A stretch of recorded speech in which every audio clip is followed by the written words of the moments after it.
go ahead and get started. Thanks for coming. My name is Chris Olson. I'm a professor emeritus in the School of Veterinary Medicine, but also previously was associate director and then for a year acting director of the Global Health Institute.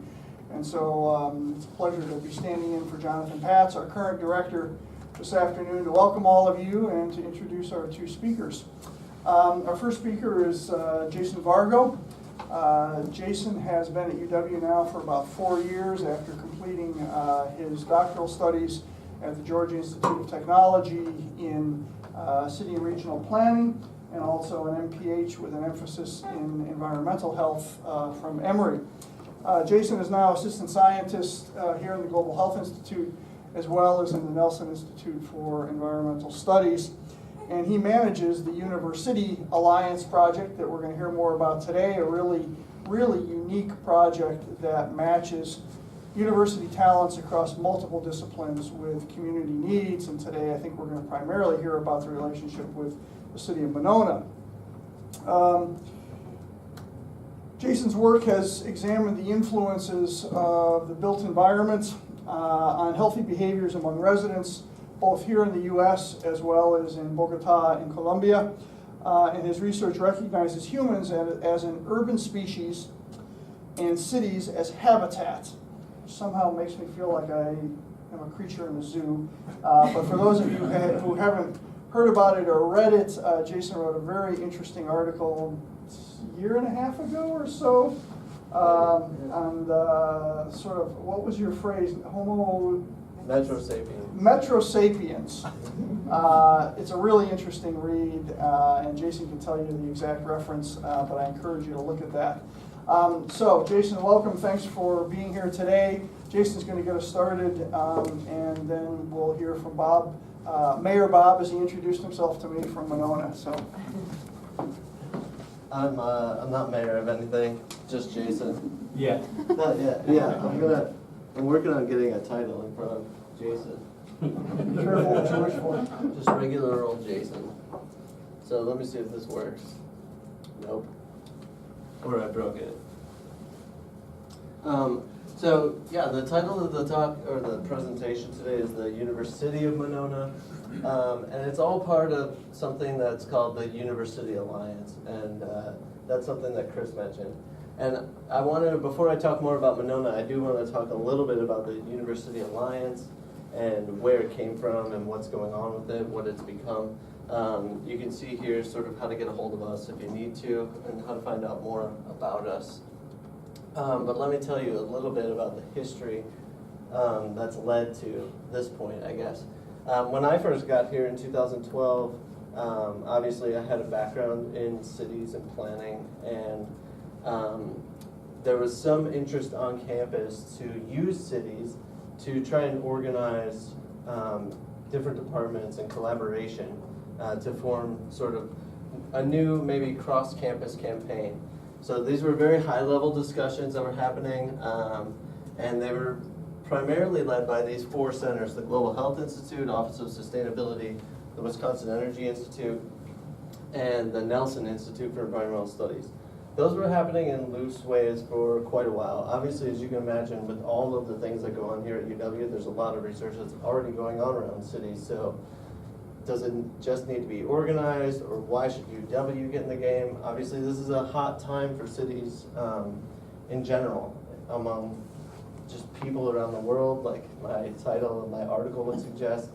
This is part of our lives going forward on this planet. More than half of us now live in cities.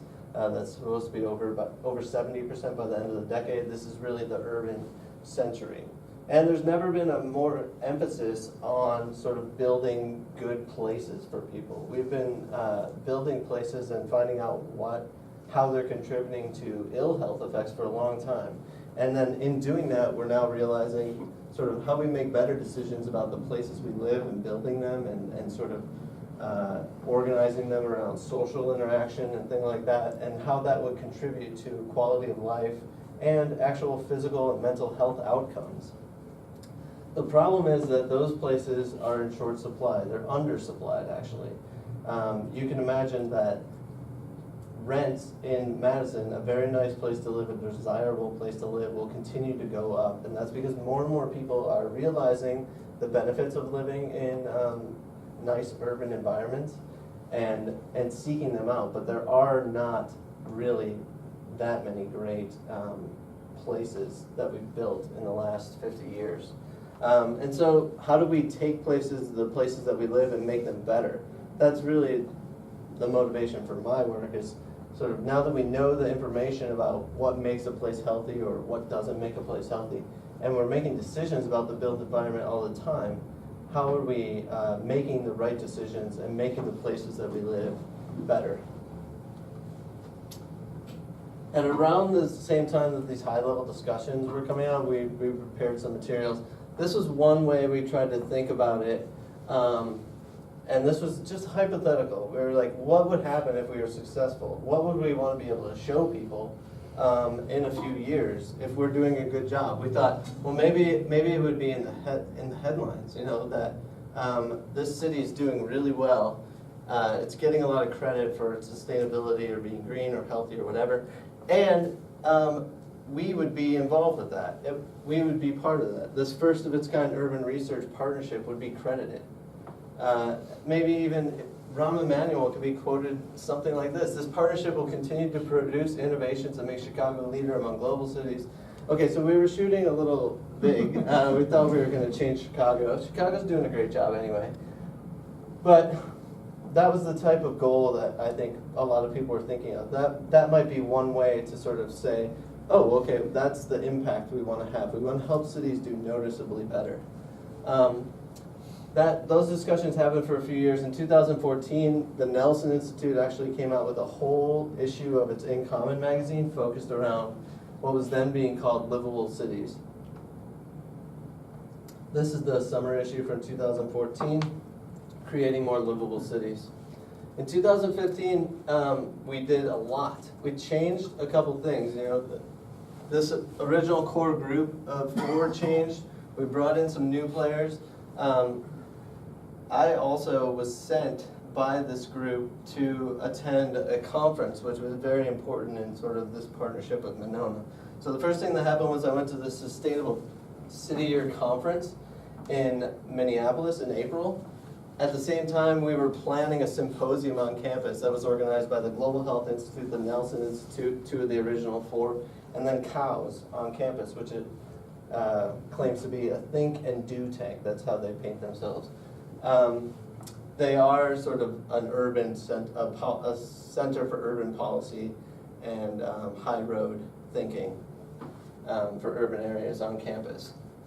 But we organized this symposium, those three groups, and we had over 100 faculty and staff from the university attend. We heard from a number of them about the ways that they're already working with cities. So we were trying to map what resources we have on campus that are relevant to cities already.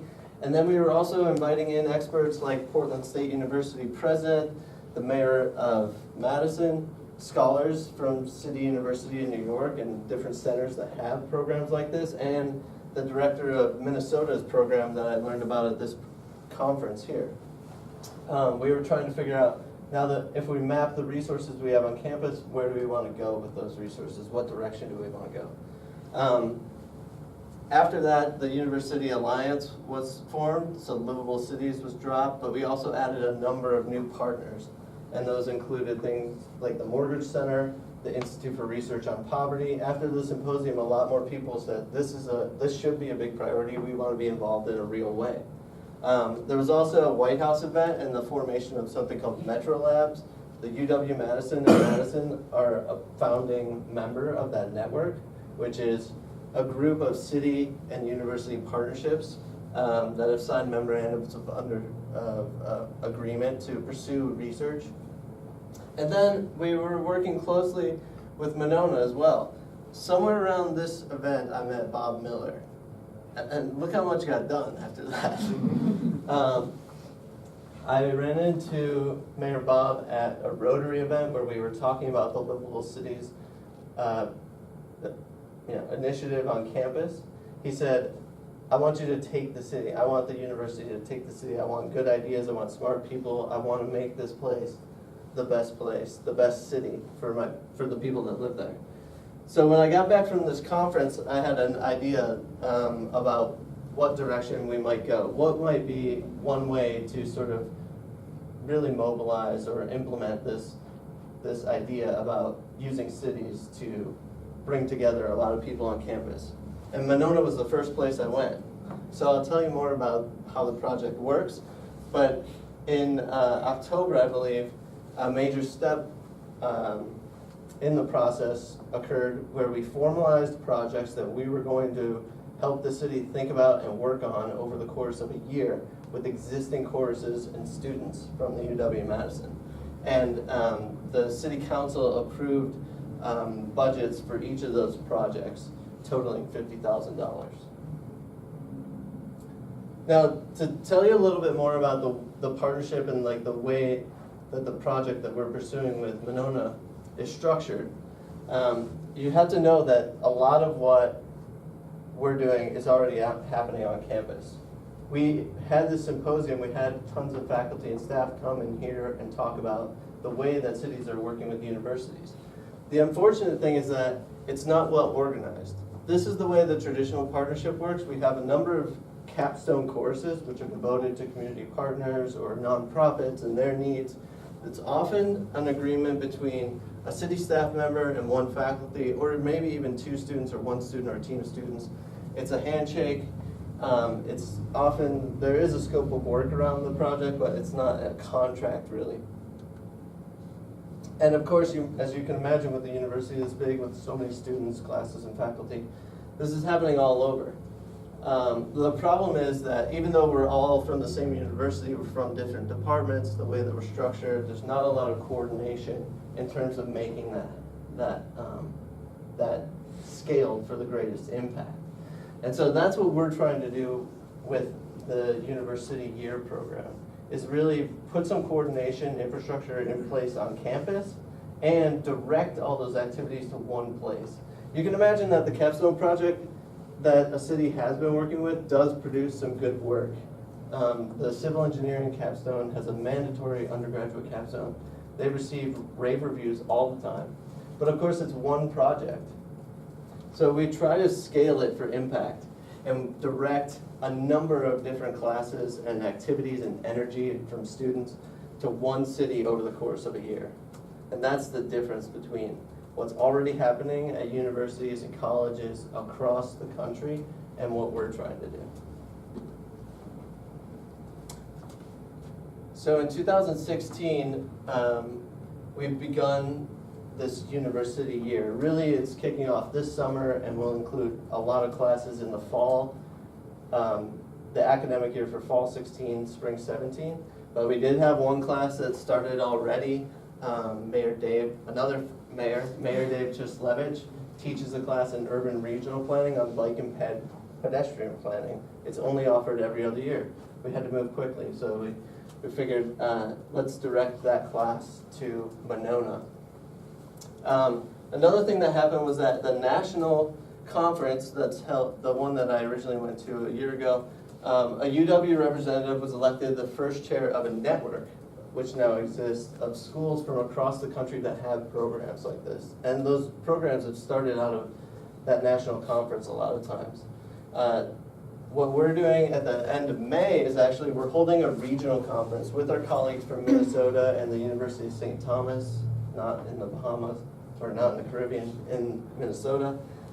We're organizing a regional workshop for Western Wisconsin higher education institutions that will include UW Stout, UW Stevens Point, and it's hosted by UW Eau Claire. So we can hopefully help them think about how to start similar programs on their campuses and work with their communities. But let me tell you quickly a little bit about the UniverCity of Monona, UniverCity Year program in Monona. This is Monona. I think, has anyone ever been there? Twice. A couple of great things about Monona. When you're doing the pilot year, especially for a program like ours, it's really helpful to have an understanding partner who wants to work with you, who wants to try new things, and who is willing to help you figure things out together. And I would say Monona's been great about that. And these partnerships that these universities like Minnesota and Oregon are pursuing with partners, they all say the same thing.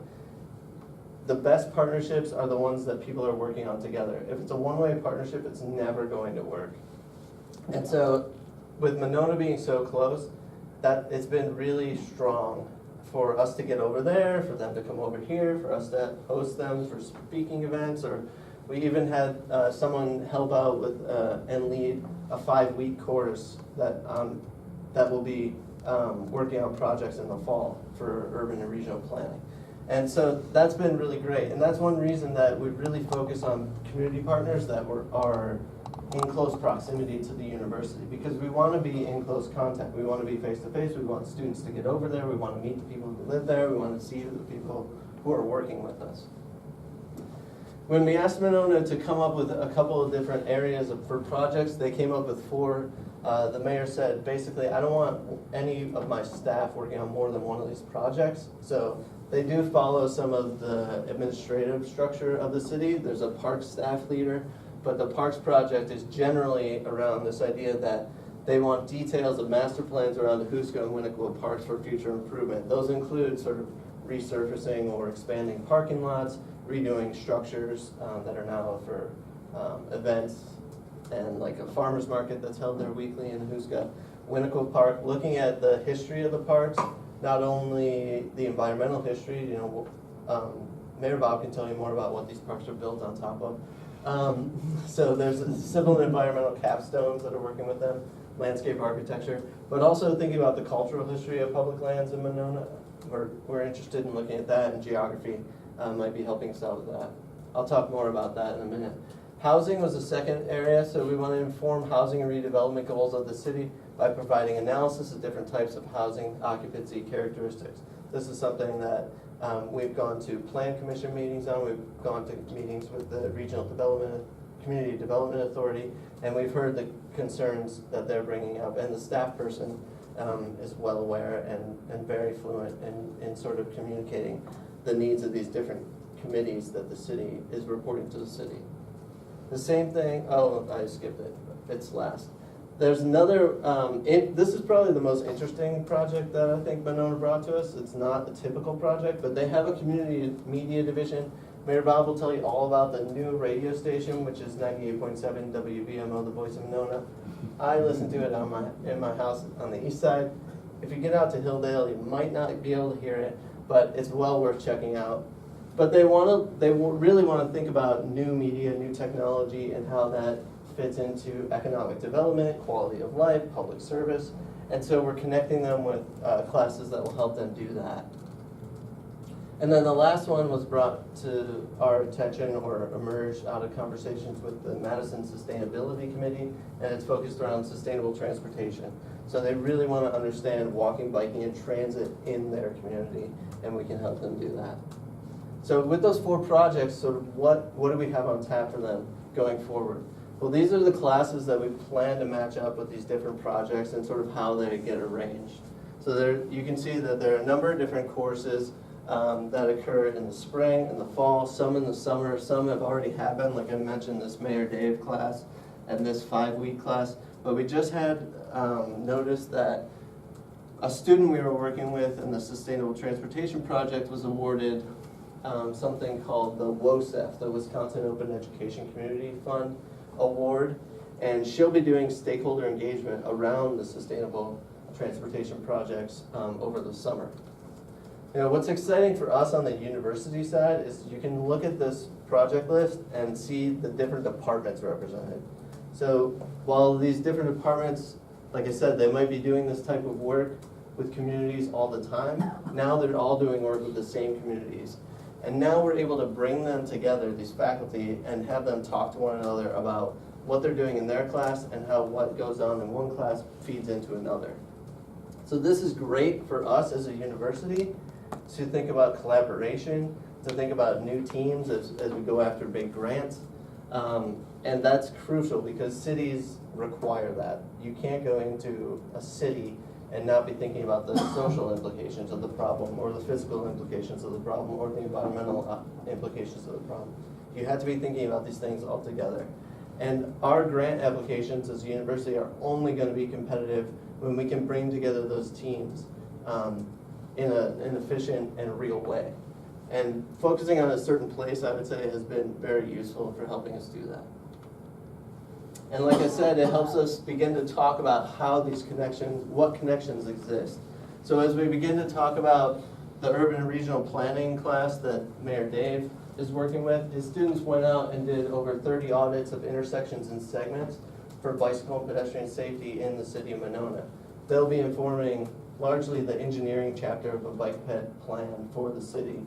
But in the fall, the Urban and Regional Planning Studio will be working on these other chapters that include enforcement, encouragement, education around bike ped safety. And of course, as I mentioned, the student with the WOSEF award will be working on which stakeholder groups need to be engaged and how can she maybe structure events that will encourage that engagement.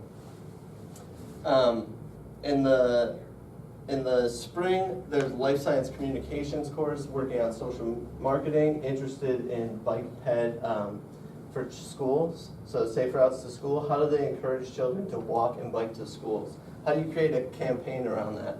The class that I co-teach is called Health Impact Assessment. We can focus on looking at the health impacts of more biking and walking or facilities that make that possible in Monona. Sorry, I got lost here. Environmental studies. Oh, this is a planning, this is a practicum for Transportation Management and Policy Certificate on campus, which brings together civil engineering students, herbal students, and La Follette students, La Follette Public Affairs, sorry. And this class can look at pretty much anything you throw at them. If the planning classes identify 5 really dangerous problem intersections outside Monona Grove High School that they want redesign alternatives, this class can generate those. If they identify transit as a need, sort of how do we think about transit? How do we work better with Metro? That class can do it. So this class is really useful for sort of throwing on at the end of the work that they've already done to sort of identify the right work for them to be doing. Of course, landscape architecture can get involved, and Nelson with public health as well. So we can assess sort of the watershed implications of park redevelopment plans, how that might affect nutrient loading. I should have said here, just to go through some of these other courses, there's a soil sciences class working on the nutrient management planning for parks management. You can imagine, especially at Ahuska, there are a lot of sports fields, high use turf grass that's in place, different soils. That class is going to be looking at something. This was awesome synergy and serendipity with working with Monona, because the parks, I was talking to the parks project manager, and I was saying, these are the types of people I've been talking to about parks. What do you think? He said, well, I noticed, UW has a turf grass management lab. I don't know that. I have no idea where that is or who that is or what it is. So I was like, okay, I'll look them up. So I just looked them up. I emailed them and I said, I have this project in Monona. They're really interested to work with you. I want to talk with you about what you guys do. They said, I teach this class every year. I've been giving the students the same project. I really want to connect it to like a real place, a real world place. Now, it was so easy to plug them into this model. And it's really built on that ease because it tries to use existing courses that the university is teaching and use existing projects that the city has on its docket, that they want to get off the ground, that they want to know how to spend money on wisely, and we try to help them do that. And so, when this article came out in the State Journal earlier this year, to me, it wasn't exactly the affirmation that Monona's on the national stage as a green city, but it was this idea that the partnership between the university and the city were really helping to make places better. And that's what we hope the University Alliance can do in a lot of different ways, and what we hope to do with communities, not only in Monona, but across the state. with other colleges and communities in Dane County, especially after Monona. I'll just say quickly, this is a map that's available on the EPIC N website, which is that network of schools. So there are now over 25 programs like this across the country. You can see in the Midwest, Minnesota, St. Thomas, as I mentioned, also in Iowa, there's one.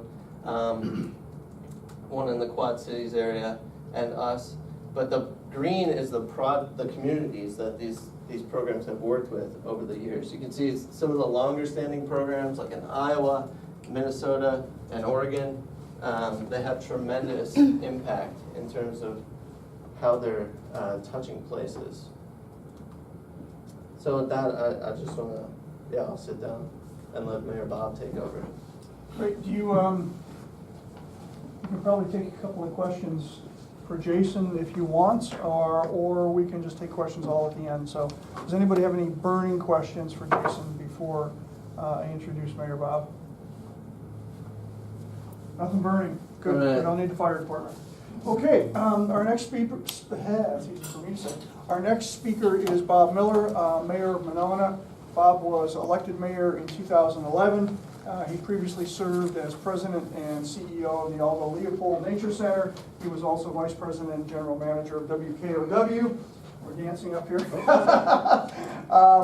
And now I realize where I recognize your face from was probably from WKOW. At the post office? Hopefully not.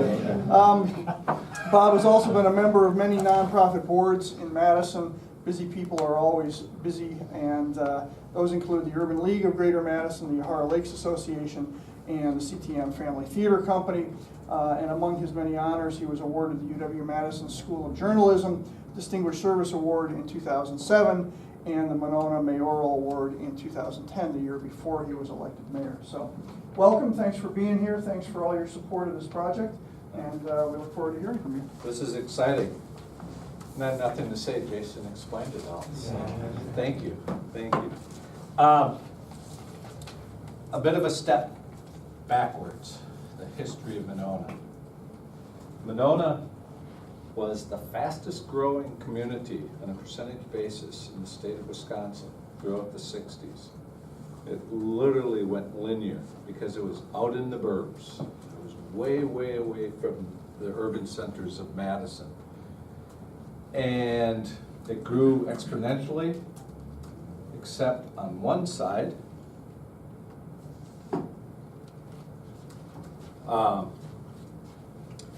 we have 6 miles of waterfront trapping us, which is wonderful. I love the lakes. But on the other side, we have this thing called Madison that locked us in. So the fastest growing city in the 60s became the slowest growing city because there was nowhere to grow. There is no undeveloped land in Monona. The city of Monona is 3 1/4 square miles. That's it. People are, even Mononans are shocked to know how small we really are. We're in the most dynamic county in the state of Wisconsin, regardless of what the other 70 counties think about us. It's an amazing county. It's a very competitive county, but we are under a current structure of government where monetary controls of municipalities are really tight. And you can only raise your tax base if you grow. I have no land. I can't go take a cornfield in Fitchburg or Middleton and give Spectrum acres and acres of land to build their new headquarters without tearing something down. So to be competitive with all these juggernaut cities, Sun Prairie, Middleton, Fitchburg, Stoughton even, they all have land. The city of Madison has land. So how can the city that I love, that I've lived in for 29 years, stay competitive? Because I'm a very competitive person. Once I got stuck being mayor, I really wanted to take Monona to a higher level. So how do you do that? Through redevelopment. It's very difficult, but very gratifying. And I think in this day and age of sustainable living is the right way to grow your cities and not take down more cornfields, but that's another discussion. As mentioned, I'm a grad of this school, of this university, graduated in '78 from the journalism school. and have always, although I was a reporter for a short time, most of my time was spent in broadcast marketing. So as mayor of Monona, marketing became an important, how do I make David compete against the Goliaths out there? So one of the things I thought, marketing, we'll have year-ofs. So let's bring the community together to celebrate itself something. So in October, my first October as mayor, decided to declare the year of water in Monona because of the lakes. And we hadn't raised our water rates in about 6 years, and we were gonna have a substantial water rate. And I knew people were gonna be pissed when they got their bills because water's becoming an expensive commodity. I thought, let's really focus on what is all about water. Little did I know 5 years ago that October was going to precede the worst drought year in southern Wisconsin in decades and decades. Multiple days over 100 degrees, water, not rationing, but controls. I looked brilliant, and that's hard to do, but it was like the year of water in Monona, when that's all anyone talked about. And it created just an amazing coming together of the community about the importance of this and helping and learning what makes this city and how we do things. So that was 1 year. I had another year of mayoring to do. How do you top that? So each year I've tried to come up with something to create a focus, a community focus. So we did the year of the lakes. We did the year of stormwater because we had no idea. I'm a big lakes fan. We had no idea in Monona how many stormwater outfalls were going into Lake Monona. So from here to here, we hired an intern, and she spent the summer walking along to find these outlets. We have 110 direct from the streets into the lake stormwater. So any leaves, any trash, anything going in. That's problematic. And then you just look around the rest of the lake and just think how many thousands of stormwater outlets are out there.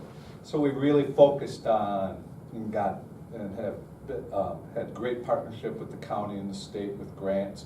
We're replacing a number of catch basins to catch all this flotsam before it heads out. Jason referenced that I met him 1.5 years ago at a Rotary meeting. He was there with some of his colleagues. One of them was Maggie Grabo from right down the hall. So guess what last year was? Maggie, having done all her work on the health effects of bicycling, it was the year of bicycling in Monona. And Maggie did a great job, and we had competed as a community in the United States, did a lot of those. But meanwhile, as Jason said, I approached him because of this 3¼ square miles. What a lap. What a lap. So I joked, but I was serious when I approached him, and he said the quote was right. Take my city, use it to develop things, because I need to try to be more competitive as a community, and I don't have cornfields to do that competition. So out of that came the UniverCity project. I could not be prouder or happier, one of my alma mater. I just it's a blurry time, those 70s here for me, and it was just get me out of this place, get me a job, and I had no appreciation for what this university had to offer. And I've often regretted that and have recommitted myself to get something out of this school that I've really learned to appreciate. I never in my wildest dreams thought something like this, where I would have hundreds of university students, faculty, administrators helping my community. So it's great. The Wisconsin idea is something I totally believe in, having been born and raised in northern Wisconsin. So this is the epitome of the Wisconsin idea, of taking the knowledge of the university to the far corners of the state of Wisconsin. We did not confer about this discussion, so I'm not going to spend a lot of time going over its repetition of what Jason did in a much more stylized way than my slides. But a few of the facts of Monona that they're going to have to deal with in the struggle and why we came up with the 4 projects. is, as I'd said, fastest growing community. The 60s were a time the boomers were having babies like there was no tomorrow, and 6, 7, 8 members of a household were common. And now you might have 2 children, and then you have people like me, some of my neighbors here, where we came to Monona, we had babies, we raised those babies, they're in their 20s and 30s now and moved out, and there's only 2 of us in this house. We've lived there for 30 years. You don't even get to claim a home in Monona as your own until you've lived there for 25 years, because everyone always refers to it as the last owner's house. So I finally crossed Jeff. How many years have you been in Monona? 36. 36, so he actually can claim his own house then. But same there, Jeff had children, they've moved on. And our stock doesn't turn. It's a compliment to the city of Monona that none of us want to leave. We love our city, but it's a challenge in terms of keeping a vibrant, lively city. So Monona, by almost a decade on average over any other city in Dane County, is the oldest community, have the largest number of senior citizens on a percentage basis of their population. That's good, nothing wrong with being old, but it's a challenge for the school district and for the vitality. You know, we don't shop as much, we don't buy as many commodities and goods. So how do we migrate these people who love Monona into another place to live and let these young families come in and buy this housing stock? So that's one of the challenges.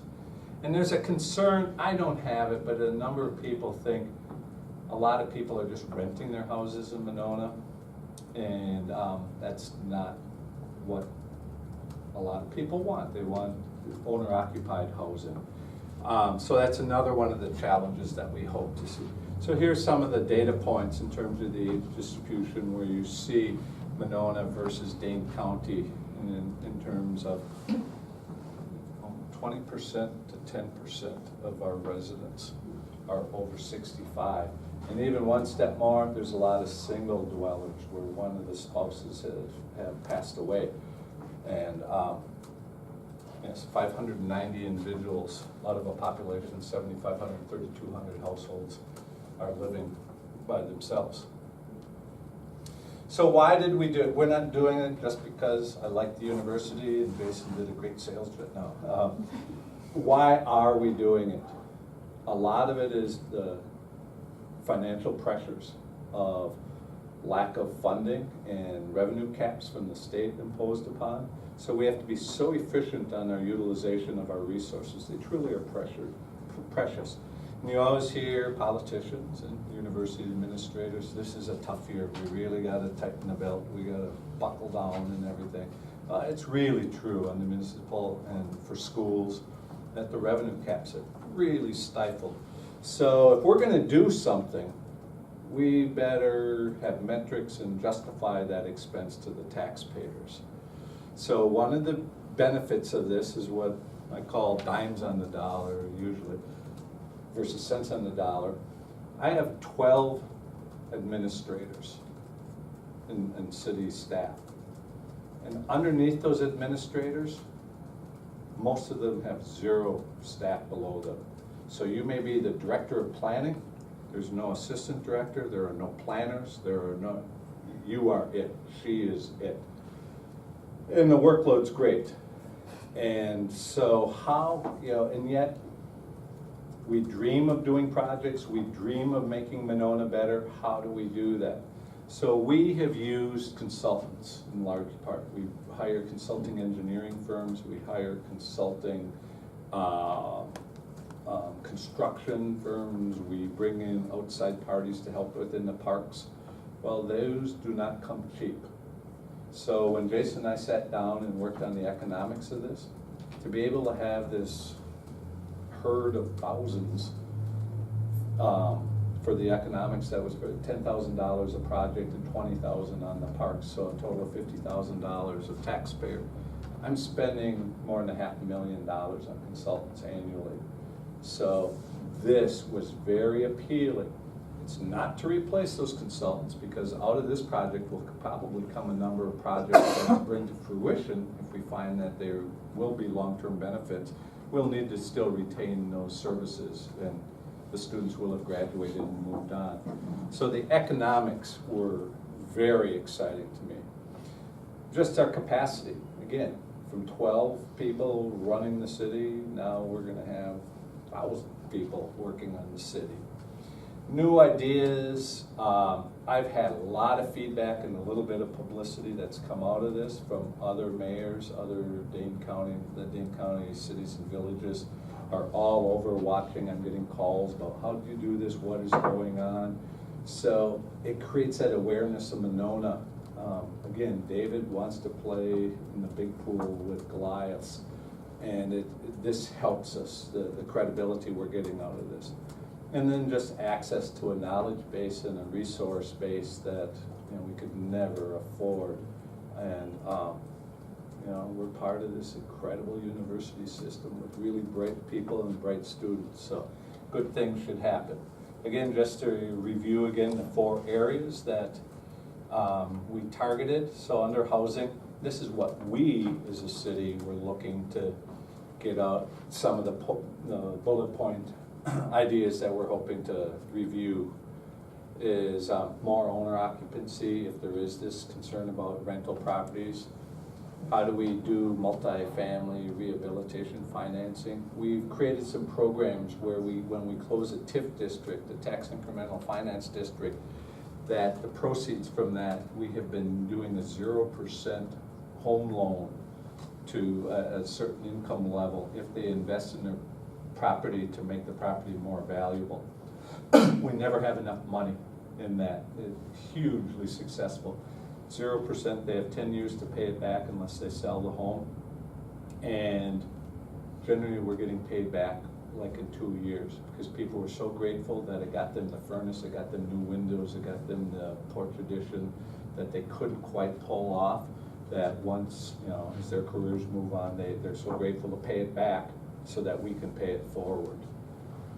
That's the Renew Monona. Housing affordability, that's all of Dane County. Houses in the $200,000 to $350,000 are literally selling in 24 hours. I sold my home and it wasn't for sale. Someone came knocking on the door. A young married couple, newlyweds, want to have children. They want their children to go to school in Monona. He grew up in Verona, he grew up in McFarland, she grew up in Verona, but they want to be in Monona and they want to be by the lake. So they made an offer, the proverbial offer I couldn't refuse, so I'm moving in 3 weeks. Just halfway up the block, a house went on for sale 2 weeks ago, had 38 offers in 48 hours. It's just out of control. And that's exciting, but it also will create its own challenges, and everything is affordability, because these get into bidding wars, and houses aren't cheap, even though they're old. And in Monona, they're not cheap. Sustainable transportation, we've heard Mayor Dave's class has been looking. We mockingly were written up in the State Journal by a columnist last year, Monona, where the sidewalks end. There's a culture in Monona, perhaps because of the lakes, perhaps because of the incredible number of trophy trees, just incredible trees that we have, that we don't have sidewalks. We have very few sidewalks. Well, young moms, young dads, and grandpas and grandmas, care about safety of their children, but there's been a culture not to do that. So how do we, everyone wants their kids to go to Monona schools, but they're walking down streets without sidewalks, and how does that work? On the mass transit side, we're 7,500, population 7,500. We own our own transportation system. No city this small in the state of Wisconsin has their own mass transit. We have the Monona Transit. You hopefully see the buses go through, but they don't go 24/7, they don't go, so why don't we partner with Madison Metro? it was 10 times an increase, you know, in the hundreds of thousands, you know, about $500,000 we spend for our own mass transit. It would be tenfold that to participate with Madison Metro, to have about 6 stops in Monona. So there again, the economics just don't work. But it becomes a challenge because we say we're a sustainable green community. We're trying to recruit people who don't care about cars as much as my generation did. So that's one of the challenges that is being looked at here. You heard about WVMO 98.7 FM on your FM dial, the voice of Monona, which truly, of all the things I've been involved in during my time in Monona, may be the grand slam home run of all. Having a broadcast background, and for whatever reason, Monona has a plethora of very distinguished broadcast engineers, journalists, people who worked in the business, whether it be television, radio, media people. So 8 years ago, the idea, I was actually chair of the communications committee, approached by a radio engineer from WHA saying, why don't we have our own radio station? Okay, fine, I don't know how you do that, you know. So we've spent 8 years trying to get an FCC license. This past year, we were granted one of the few communities in the United States to be given a low-power FM station. And it's right in the heart of the FM dot, 98.7. So we debuted last fall. We have approximately 100 volunteers participating. It ranges from the polka hour to the classic jazz, to the new jazz, to the old jazz, to the homeless comedian show, which is probably my most proudful moment. We have Madison resident who's homeless, came by asking if he could put a flyer up for an event, and happened to talk to the director of the radio station. He didn't know about it. You know, can I put this on the bulletin board? And Will was looking at it, and he said, oh, yeah, you can put that up there, but why don't you come talk about it on the radio? What? Homeless comedian, he wants to be an entertainer. So he has been every week bringing in some of his colleagues. He makes no excuses for his situation. He explains why circumstances are what they are, and they get into incredible debates. I really recommend it. Today I have a feeling there's going to be a lot of Prince on there, God rest his soul. But we brought together in the messaging in the news, and anyone who appears on the radio station. Hi, I'm Bob Miller from Winnicor Road. I'm Jeff Hintz from Arrowhead. We all introduce ourselves by where we live, and it's created a sense of community.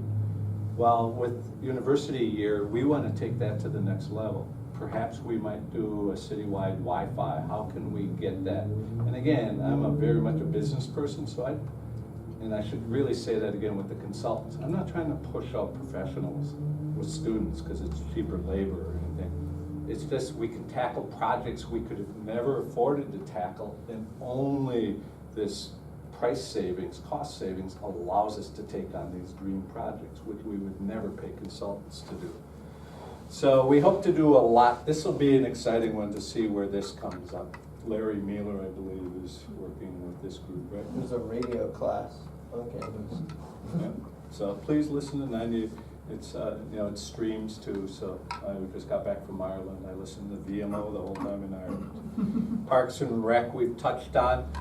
So the history of our parks, our two biggest parks. One is called Winnicor Park, and it's in the center of the city, and is the beautiful where we built what's called the Dream Park, where it was a community build park of 500 people spent a week to build this monster playground. That's in Winnicor. All kinds of events take place there. Huska is along the Beltline, number of ball diamonds. We have the farmer's market, tennis courts. Both of them were built on landfills.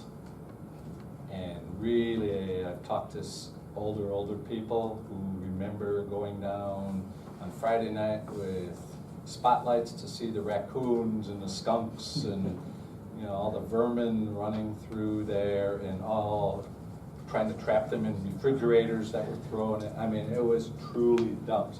Well, we built parks on top of those. So what's going on under time, and they're all water, surrounded by water, and we have found there's some contamination, PCB issues in one of them. So how do we maintain these beautiful parks but make sure our kids and citizens are safe? Again, we've talked already about the housing, but this kind of shows this is what the 60s brought us for multi-unit housing. And we've already embarked in terms of, as much as things change, it goes back. So so this was a new development that was completed 2 years ago along Monona Drive. And our codes would never allow building this close to the street, but I fought really hard about a return to community. This is like the old brown houses in Chicago and Brooklyn, that people sit on their porches as people go down one of the few sidewalks in Monona. But some really interesting building projects. This will be my home in 3 weeks. This is 116 units traced on the Yahara River, that restaurants, health clubs, all enclose its own little community. This was a single home lot near the Aldo Leopold Nature Center. And a really nice developer came in. His son was a designer in Austin. They had done, these are individually owned homes on a single lot. And they're not inexpensive by any means, but it's really the sense of community. They're all young people living in there, and they're all sold, so it's worked out great. And again, we really don't like pedestrians in Monona, so we're working on that, how to figure out a workaround, because we'll just run them over here. So this is along where major transportation corridors with Highway 51, Stoughton Road, the Belt Line, the interstate are all right there in this intersection. This is University Merida Clinic, and I can tell you all kinds of stories at another date.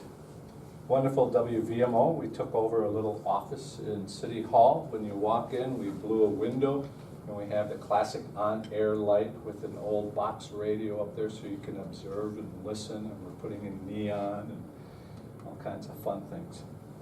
So that's kind of it. What do I hope comes out of this?